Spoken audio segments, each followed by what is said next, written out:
Hello guys, I am Hitesh Tripathi and I am your instructor via Newton School, and in day 13 of this playlist, that is data structures and algorithms, we are going to discuss applications of Q data structure. Okay, so till now we have learned searching and sorting algorithms in this playlist, and then stack data structure.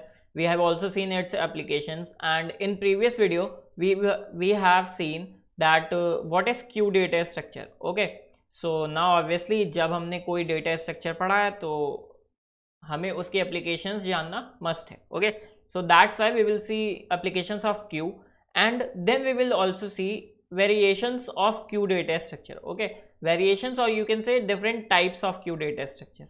Okay, fine. So before starting this video, let's see what Newton School is.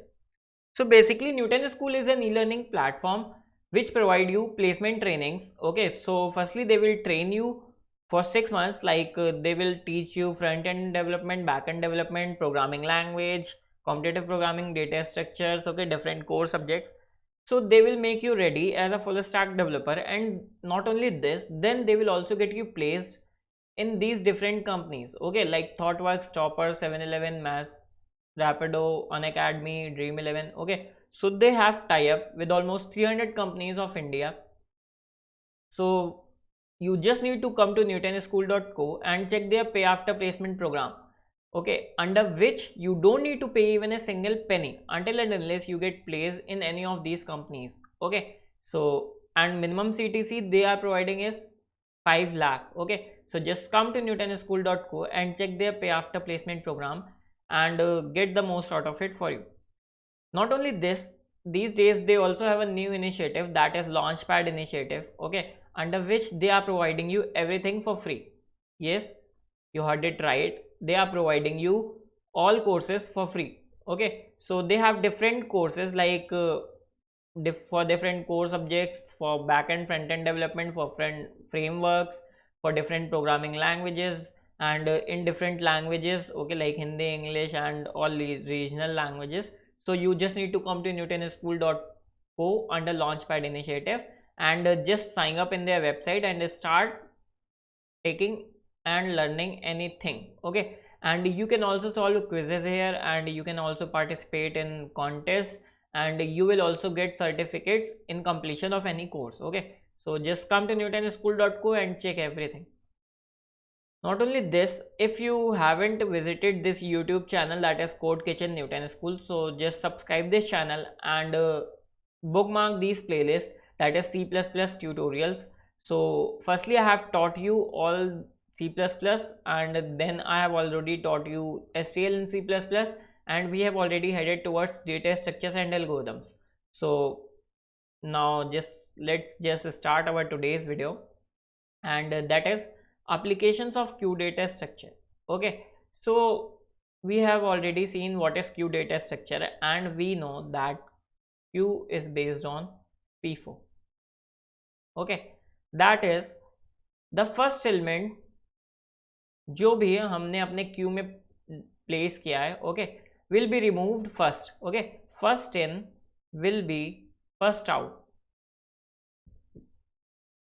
Easy peasy. Okay, like stack, in stack we were having LIFO, last in will be firstly popped out. Okay, and in Q it is just reversed, like first in will be firstly popped out. Okay, so now Q की specific चीज FIFO है, and इसी के basis पे इसकी applications decide होंगी. Obvious, it is obvious, like जो भी एक स्पेसिफिक चीज है किसी डेटा स्ट्रक्चर की, उसी के बेस पे हम उसकी एप्लीकेशंस डिसाइड करते हैं, like where we can use Q data structure. Okay, so let's just see its different applications.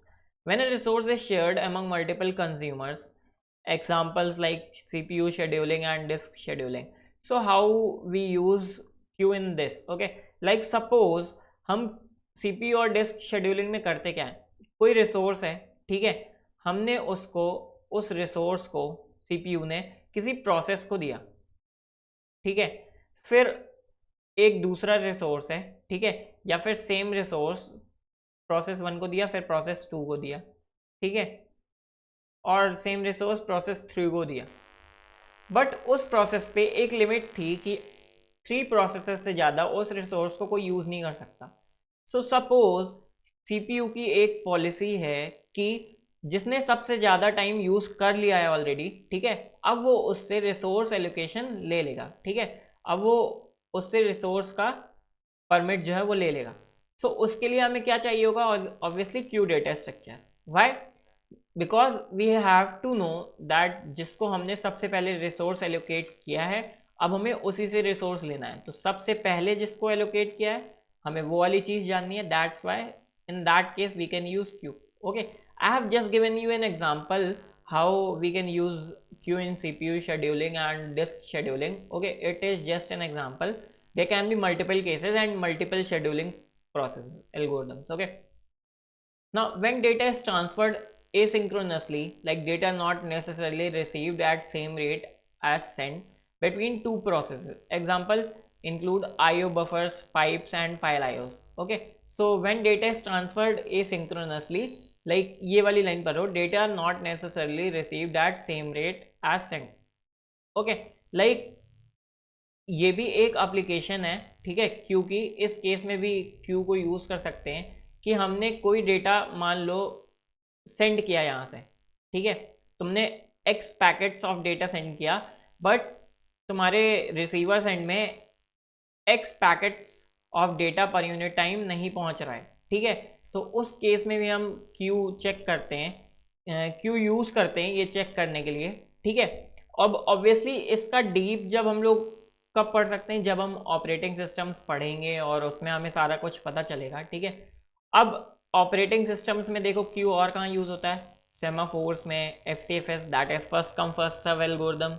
Okay, first come first serve हमें नाम से ही पता चल रहा है दैट फीफो यहाँ पे यूज़ हम कर सकते हैं, ठीक है। Spooling in printers, spooling is like you can से, अब मैं ओएस में इतना ज़्यादा नहीं घुसूंगा। स्पूलिंग इज कि जब कई प्रोसेसेस एक साथ प्रिंटर को यूज़ करना चाहते हैं, suppose you have one printer only, okay, और तुम्हारे कई सारे प्रोसेसेस हैं या फिर जिसको प्रिंटर एज अ रिसोर्स एक टाइम पे चाहिए, ठीक है। तो होता क्या है कि एक क्यू बनाता है ये, ठीक है, और क्यू में वो सारे प्रोसेसेस पुट कर देता है, ठीक है, according to their priority, according to you can say time period, कि वो सबसे पहले P1 आया तो P1 को, फिर P2 को, इस तरह क्यू में पुट कर देता है, ठीक है, और इसी को स्पूलिंग कहते हैं, ठीक है। Buffer for devices like keyboard, ठीक है, तो डिफरेंट केसेस हैं और ऑपरेटिंग सिस्टम्स में क्यू का बहुत ज़्यादा यूज़ है। Okay, so whenever someone asks you question like where we can use queue, so you can say that in operating system there is too much use of queue, like, और ये सारी चीज़ें बता सकते हो। in networks also queue are in routers and switches, queue are in mail queues। Okay, so mail queues में भी बहुत सारे मेल्स आ रहे हैं तो उनका भी एक क्यू बनता है, ठीक है, और फर्स्ट जो बहुत ज़्यादा प्रायोरिटी होती है जिसकी, वो पहले डिलीवर्ड होता है, यू कैन से इन दिस वे, ठीक है। अब ये सारी हो गई एप्लीकेशंस, ठीक। अब हमारे पास क्यू के कुछ वेरिएशंस हैं, ठीक है। So this is the best thing in data structures, like अगर हमारे पास एक डेटा स्ट्रक्चर है, ठीक है, क्यू, तो उसके काफ़ी सारे मॉडिफिकेशंस करके उसके और टाइप्स बना दिए गए, ठीक है, और उनमें उसका कुछ जो एक क्यू की मान लो एक स्पेसिफिकेशन थी एक्स, ठीक है, तो उसकी स्पेसिफिकेशन चेंज कर दी, अब मान लो उसकी स्पेसिफिकेशन एक्स हो गई, मतलब हर चीज़ में कुछ इन्हांसमेंट करके उसके डिफरेंट टाइप्स बना दिए गए, ठीक है। So in the same way we have different variations for queue also. Okay, so here are some different variations of queue.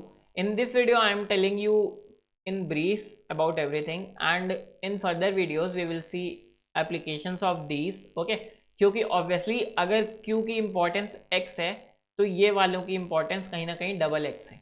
okay, so like priority queue is very much used data structure, बहुत काफ़ी ज़्यादा use आता है और काफ़ी अच्छी problems में, ठीक है। So let's just say one by one. First is D queue. Okay, so D queue तो क्या है? इसका फुल फॉर्म होता है double ended queue. Okay, double ended queue, you can say D queue. Okay, so होता क्या है कि क्यू में हम क्या करते हैं? इंसर्शन कहाँ से करते हैं? फ्रॉम बैकवर्ड्स, और पॉपिंग आउट कहाँ से करते हैं, फ्रॉम फ्रंट। ओके, सो हम क्या करते हैं डबल एंडेड क्यू में, तुम्हें नाम से सजेस्ट हो रहा होगा कि अब हम दोनों साइड से इंसर्शन और दोनों साइड से डिलीशन कर सकते हैं, ठीक है। और मैंने कहा था कि कुछ ना कुछ इन्हांसमेंट करके वेरिएशंस बनाए गए, तो देखो कि क्या इन्हांसमेंट है कि हम दोनों साइड से इंसर्शन और डिलीशन कर सकते हैं, that is why it is called double ended queue. Okay, अब इसको हम इम्प्लीमेंट कैसे करते हैं, you can say circular arrays. Okay, हमें अभी इस वीडियो में डीप नहीं घुसना है, so I am just telling you in brief, या फिर डब्ल्यू लिंक लिस्ट का यूज़ करके। अब हमने लिंक लिस्ट अभी पढ़ा नहीं है, ठीक है, तो जब पढ़ लेंगे जब ये सब चीज़ें बहुत अच्छे से समझ में आएंगी हमें, ठीक है। प्रायोरिटी क्यू, अब प्रायोरिटी क्यू से कुछ हमें अपने मन से समझ में आ रहा होगा कि जो भी एलिमेंट्स हमारे क्यू में जाएंगे उनकी कुछ ना कुछ प्रायोरिटी होगी। every element will be having some priority associated with it. Okay, so you can say कि हम सारे के सारे एलिमेंट्स को प्रायोरिटी ऑर्डर में अरेंज करके रखेंगे। Suppose the element which is at maximum priority, जिसकी प्रायोरिटी सबसे ज़्यादा है, वो या फिर हम स्टार्ट में रखेंगे या फिर एंड में रखेंगे, ठीक है। सेकेंड प्रायोरिटी का या तो यहाँ पे रखेंगे या तो यहाँ पे, वो तुम्हारे ऊपर है, ठीक है, कि तुम स्टार्टिंग से प्रायोरिटी वाइज अरेंज कर रहे हो। किसी की 100 प्रायोरिटी है तो मैंने यहाँ पे फिर 99 फिर 98 ऐसे अरेंज किया, ठीक है। तो यू कैन से कि यहाँ पे ये डिसेंडिंग ऑर्डर में अरेंज हो सकते हैं, ठीक है। और अगर मान लो कि मैंने असेंडिंग ऑर्डर में अरेंज करना है, किसकी जिसकी सबसे लीस्ट प्रायोरिटी है, देन उसके बाद तो ये असेंडिंग ऑर्डर में, ठीक है। तो इनडायरेक्टली यू कैन से कि in priority queues we can have order of elements in sorted form, this is it, ठीक है। तो order of elements in sorted form plus हमें क्या ऑपरेशन मिल जाता है, फीफो, ठीक है, enhancement of FIFO. Doubly ended priority queue, वो सिंपली प्रायोरिटी क्यू का ऑपरेशन डबल एंडेड हो जाता है, ठीक है। Circular queues, circular queues are same like कि मान लो अगर तुम्हारे पास एक क्यू है, ठीक है, तो ये तुम्हारा लीनियर क्यू है। सर्कुलर क्यू कुछ कैसा होता है, ऐसा हो जाता है, ठीक है, ऐसे एलिमेंट्स होते हैं।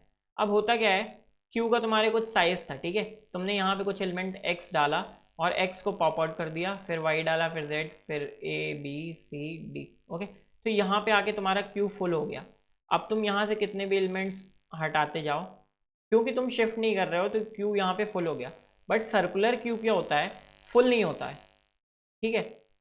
अगर तुमने कोई एलिमेंट यहाँ पे हटाया, ठीक है, तो ये तो तुम्हारा सर्कुलर ही इससे कनेक्टेड है, ठीक, तो एक प्लेस यहाँ पे खाली हो जाएगी। तो in that case we can use circular queue. Okay, so these are some different variations of queue, ठीक, and we will see in deep about them in further videos. जब हम लिंक लिस्ट पढ़ लेंगे उसके बाद हमें कुछ क्यूज अच्छे से समझ में आएंगे, ठीक है। अब क्यू की कुछ और एप्लीकेशंस होती हैं, लाइक क्यू बीएफएस में डिफरेंट डेटा स्ट्रक्चर्स जो हैं, एडवांस डीएस में क्यू यूज होता है, ठीक है। Like in graphs we use queue very much, ठीक है, ग्राफ की काफ़ी एल्गोरिदम्स में यूज हो जाता है, BFS is a big example of that, fine. और भी क्यू की काफ़ी सारी एप्लीकेशंस हैं, और जैसे जैसे हम अपनी इस प्लेलिस्ट में आगे बढ़ेंगे सारा का सारा देखते चलेंगे, उसकी आप अभी टेंशन मत लो, ठीक है, fine. So thank you guys for watching this video.